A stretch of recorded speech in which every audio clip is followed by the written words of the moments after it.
So hello ma'am, कैसे हो आप? ठीक हूँ सर, आप कैसे हो? और मैं भी बढ़िया हूँ। जैसा आपको पता है कि हम अक्टूबर मंथ से क्रैश कोर्स स्टार्ट करने जा रहे हैं सीबीएसई 12th स्टैंडर्ड के लिए, जिसमें पीसीएम का अलग सेक्शन होगा और पीसीबी का अलग सेक्शन होगा। मैथ्स तो मैं संभाल लूंगा। बायो के बारे में आपकी क्या प्लानिंग है? तो सर मुझे मालूम है कि बच्चों को अलग-अलग सेगमेंट्स के अंदर बेसिकली बहुत सारी परेशानियाँ और बहुत सारी प्रॉब्लम्स होती हैं। आपको मालूम हम्म। है कि जो बच्चे नीट का प्रिपरेशन करते हैं, तो उसमें दिक्कतें ये होती हैं कि बच्चे को बहुत ही शॉर्टकट में हर चीज़ पढ़ाया जाता है। तो बेसिकली मैंने अपने पेपर को अलग-अलग सेगमेंट्स के अंदर डिवाइड कर लिया है। लाइक पहली बात सबसे इम्पोर्टेंट चीज़ कि उनको डेफिनिशंस का मैं अलग प्रिपरेशन करवाऊँगी, एग्ज़ाम्पल्स का मैं अलग प्रिपरेशन करवाऊँगी, देन मैं डायग्राम का अलग प्रिपरेशन करवाऊँगी। उसके बाद शॉर्ट आपके जो आंसर्स टाइप्स होते हैं, उनका अलग प्रिपरेशन होगा।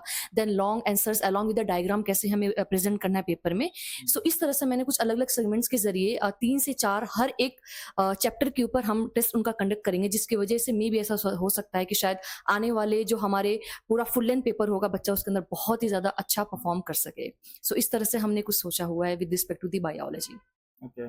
और अभी मेन मेन इशू क्या होता है कि कम टाइम में नोट्स कैसा हो।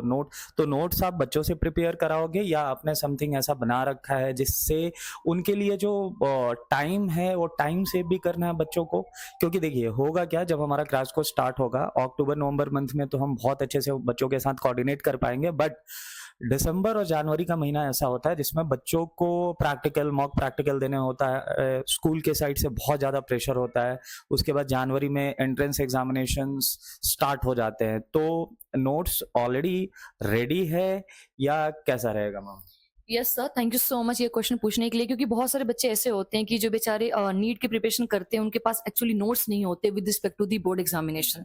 तो उनको इस चीज़ को लेकर बिल्कुल भी चिंता करने की ज़रूरत नहीं है। मेरे पास ऑलरेडी बहुत सारा नोट्स है, किस तरह से एग्ज़ाम में किसी भी चीज़ को हायरार्की वे में कैसे रिप्रेज़ेंट करना है। सो यस, हर एक सब्जेक्ट से सॉरी हर एक मतलब मेरा पर्टिकुलर बायोलॉजी में हर एक चैप्टर के ऊपर मैंने नोट्स प्रिपेयर करके रखे हुए हैं, and that's notes is basically what आपका हैंड रिटन नोट है।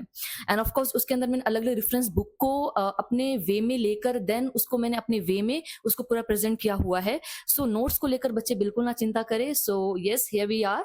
सो बच्चों ओके।